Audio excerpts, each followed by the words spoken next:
Hello friends, સ્વાગત છે તમારું મારી યુટ્યુબ ચેનલમાં। આજે હું તમારી સાથે શેર કરીશ ભરેલા કારેલાના શાકની રેસીપી।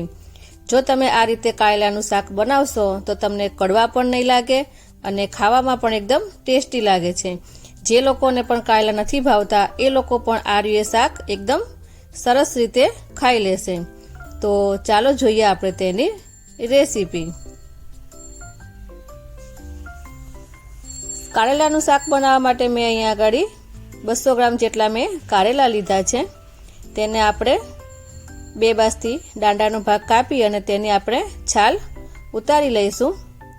જો તમને છાલવાળા કારેલા ભાવતા હોય તો તમે છાલ સાથે પણ તેનું શાક બનાવી શકો છો, પણ છાલમાં થોડોક કડવાશ વધારે હોય એટલે આપણે તેને છાલને આપણે કાઢી લઈશું। આ તમે જે કારેલાની આપણે છાલ કાઢીએ છીએ એ છાલને તમે ફેંકી ન દેતા તમે એના મીઠાના પાણીમાં પલાળી અને તમે તેના પરોઠા પણ બનાવી શકો છો। અને આપણે જે ભરવાનો મસાલો આપણે બનાવીશું શાકનો એની અંદર પણ તમે તેનો યુઝ કરી શકો છો। કારેલાને આપણે છાલ કાઢી લીધી છે અને હવે વચ્ચેથી ચીરો પાડી અને તેનો આપણે બિયાનો ભાગ આપણે અંદરથી કાઢી લેવાનો છે। જો કારેલાના બી કૂણા હોય અને તમને ભાવતા હોય તો તમારે તેની અંદરથી રિમૂવ નહીં કરવાના, અને મોટા મોટા ભાગ બિયા હોય તો તમારે તેની અંદરથી કાઢી અને એકદમ ક્લીન કરી અને ચોખ્ખા આપણે કારેલાને કરી લઈશું। તમને મારી આવી રેસીપી નવી જોવા માટે તમે મારી ચેનલ જો સબસ્ક્રાઈબ ન કર્યું હોય તો મારી ચેનલને સબસ્ક્રાઈબ કરી દેજો। આ રીતે આપણે બધા કારેલાને ચીરી પાડી અને તેની અંદરથી બિયાનો ભાગ કાઢી અને એકદમ ક્લીન કરી લઈશું।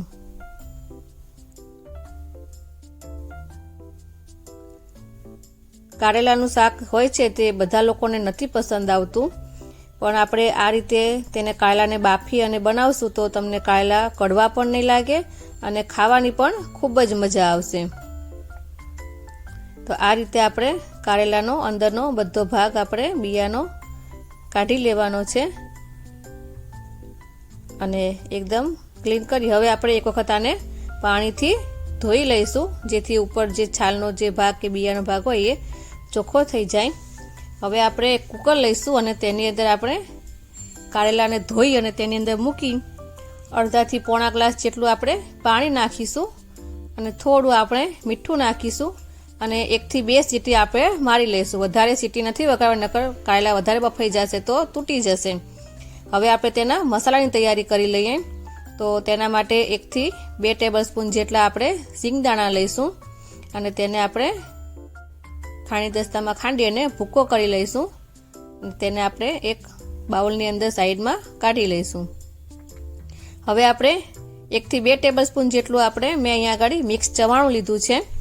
મિક્સ ચવાણુંને આપણે ભૂકો કરી નાખવાનો છે। જો તમારી પાસે ચવાણું ના હોય તો તમે ગાંઠિયા હોય તો ગાંઠિયા પણ લઈ શકો છો, ગાંઠિયા પણ ન હોય તો તમે ચણાના લોટને શેકીને પણ ચણાનો લોટ પણ લઈ શકો છો, પણ ચવાણું હોય તો ચવાણાનો ટેસ્ટ આની અંદર એકદમ સરસ આવે છે। તો આપણે ચવાણાનો ભૂકો તેની અંદર કરી લઈશું। મિક્સ ચવાણું તમે યુઝ કરો ત્યારે તેની અંદર વરિયાળી હોય છે। જો તમે ગાંઠિયા કે ચણાનો લોટ લેતા હોય તો તેની અંદર વરિયાળી ન હોય તો તમારે થોડી વરિયાળી ખાંડી અને આ મસાલાની અંદર એડ કરી દેવાની। હવે આપણે બીજા આદુ લસણ અને મરચાંની પેસ્ટ કરી લઈશું, એને આપણે ખાણી દસ્તાથી ખાંડી લઈશું। થોડો અડધા ઇંચ જેટલો આદુનો ટુકડો, એક મરચું અને 10 થી 15 જેટલી આપણે લસણની કળી લઈ અને તેને ખાંડી લેવાનું છે।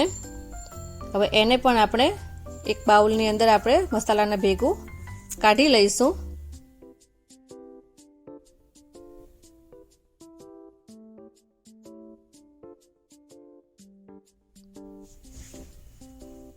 હવે આપણે તેની અંદર મસાલા કરીશું। તેમાં હું 1 ચમચી કાશ્મીરી લાલ મરચું અને અડધી ચમચી આપણે તીખું મરચું લઈશું, અડધી ચમચી જેટલું આપણે હળદર પાવડર નાખીશું અને 1 ચમચી મોટી ભરી અને આપણે ધાણા જીરું પાવડર નાખીશું।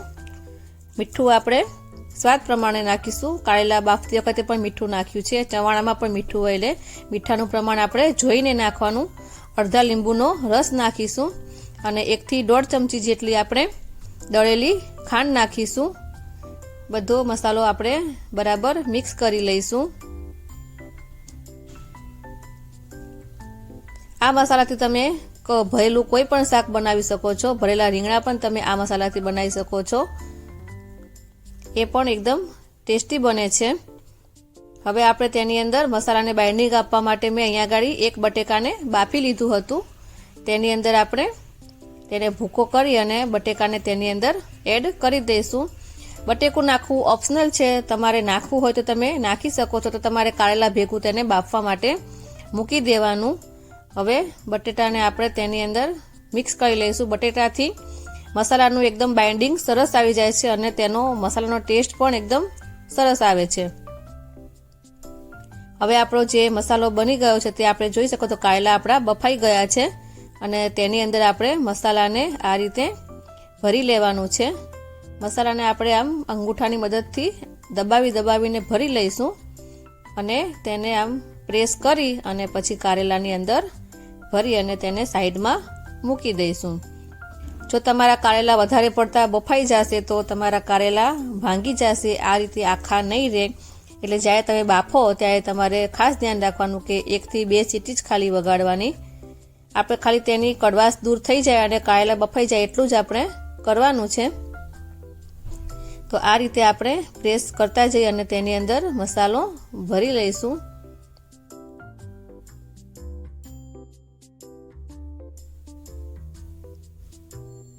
આપણા કારેલાનો મસાલો અંદર ભરાઈ ગયો છે.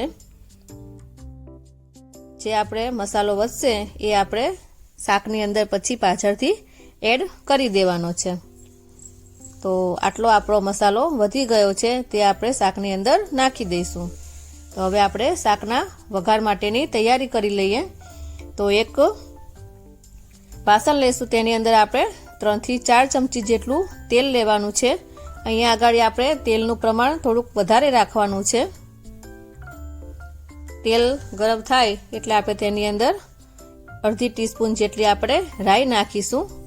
રાઈ ફૂટી જાય એટલે તેની અંદર અડધી ચમચી જેટલું આપણે જીરું નાખીશું અને થોડી આપણે હિંગ નાખીશું.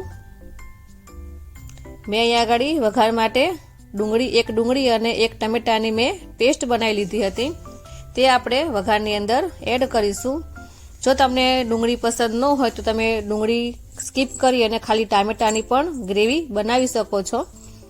પણ ડુંગળી અને ટામેટાની ગ્રેવી સારી લાગે છે. તો આપણે ટામેટાને ચડે ત્યાં લગી આપણે તેને ધીમા તાપે તેને આપણે ચડવા દેવાના છે.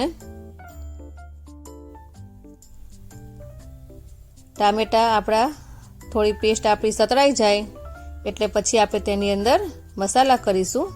આપણે મસાલામાં કરાતા આપણે ખાલી ગ્રેવીના ભાગના જ થોડાક મસાલા કરવા છે. થોડું આપણે લાલ મરચું, થોડું હળદર, થોડી ધાણા જીરું અને આપણે ગ્રેવીના ભાગનું જ ખાલી થોડું આપણે મીઠું નાખીશું, જેથી આપણી ગ્રેવી ફીકી ન લાગે. બધું બરાબર હલાવીને મિક્સ કરી લઈશું અને મસાલાને આપણે 1 થી 2 મિનિટ માટે આપણે સાતળવા દઈશું. મસાલા આપણા સતળાઈ જાય એટલે આપણે તેની અંદર પછી કારેલાને એડ કરીશું. તો ભરેલા કારેલાને આપણે આ રીતે તેની અંદર મૂકી દઈશું. મેં એક જે મોટું કારેલું હતું તેને વચ્ચેથી કટિંગ કરી અને 2 ભાગ કરી લીધા હતા એટલે 4 થઈ ગયા છે. નકર તો આપણે ભર્યા ત્યારે 3 જ હતા. હવે કારેલાને આપણે મસાલા સાથે મિક્સ કરી દઈશું અને તેને આપણે હલાવીશું અને જે આપણો વધારાનો મસાલો બચ્યો હતો આપણે ભરતી વખતે એ મસાલો તેની અંદર નાખી દઈશું અને બધું મસાલાને કારેલાની સાથે બધું બરાબર મિક્સ કરી અને તેને ધીમા તાપે તેને 1 મિનિટ માટે આપણે તેને શેકાવા દઈશું. હવે આપણે તેની અંદર આપણે થોડું પાણી એડ કરીશું જેથી આપણું શાક કોરું ન લાગે અને થોડી આપણે તેની અંદર ગ્રેવી જેવું બને. તમને જેવો રસો પસંદ હોય એ પ્રમાણે તમે તેની અંદર પાણી એડ કરી શકો છો અને તમારે જો પાણી ન નાખવું હોય ને એમને કોરું ખાવું હોય તો તમે પાણી નાખ્યા વગર પણ બસ 1 મિનિટ માટે સાતરી અને પછી ગેસ બંધ કરી અને તમે તમારું શાક રેડી કરી શકો છો, પણ થોડું પાણી નાખીએ તો થોડો રસો આપણને ગ્રેવી જેવું ખાવાની મજા આવે છે રોટલી સાથે. એટલે હું અહીંયા આગળ થોડું પાણી એડ કરી અને તમે જોઈ શકો છો કે આપણો રસો કેવો સરસ થઈ ગયો છે. તેલ પણ આપણું છૂટું પડી ગયું છે અને બધા મસાલા પણ કાળા સાથે મિક્સ થઈ ગયા છે. તો છેલ્લે આપણે તેની ઉપર કોથમીર નાખી અને બધું મિક્સ કરી અને ગેસની ફ્લેમ બંધ કરી દઈશું. તો આપણું શાક બનીને રેડી થઈ ગયું છે. તમે આ શાક ખાશો તો તમને સહેજ પણ કડવું નહીં લાગે. તમે જેને કારેલાનું શાક ન ભાવતું હોય એને પણ તમે જો કીધા વગર ખવડાવશો તો એને પણ ખબર નહીં પડે કે એરિયાએ કારેલાનું શાક ખાય છે. એટલું ટેસ્ટી બને છે અને એનો મસાલાનો સ્વાદ એટલો સરસ આવે છે. તો આપણે તેને સર્વિંગ પ્લેટની અંદર કાઢી લઈશું. તો તૈયાર થઈ ગયું છે આપણું સરસ મજાનું ટેસ્ટી એવું ભરેલા કારેલાનું શાક. તમને મારી આ રેસીપી કેવી લાગી મને કમેન્ટ બોક્સમાં જરૂરથી જણાવજો. જો તમને મારો વિડીયો ગમ્યો હોય તો મારા વિડીયોને લાઈક કરી, શેર કરી અને મારી ચેનલને સબસ્ક્રાઈબ કરી દેજો. તો ફરી મળીશું આપણે નવા વિડીયો સાથે. Thanks for watching.